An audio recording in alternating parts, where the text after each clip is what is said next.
So right now, we have 8 things about the Galaxy S25 Ultra that almost no one is talking about.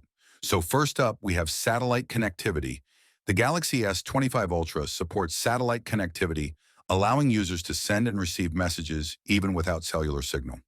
This feature will be enabled through a software update once Samsung finalizes partnerships with satellite providers. Now we have another feature in the S25 Ultra, which is battery health and cycle count. The Galaxy S25 Ultra now displays battery cycle count, healthy percentage, manufacture date, and first usage date. This feature will also be available on older Samsung phones with the One UI 7 update. Now Samsung has improved the speaker in the S25 Ultra. The S25 Ultra's speakers have been upgraded, producing fuller sound compared to the S24 Ultra.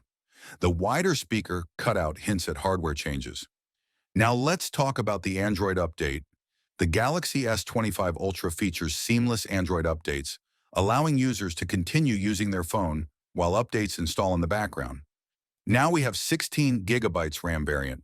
Although not announced globally, a 16 gigabyte RAM variant of the S25 Ultra exists, exclusive to Korea, China, and Taiwan. Now let's talk about the enhanced durability.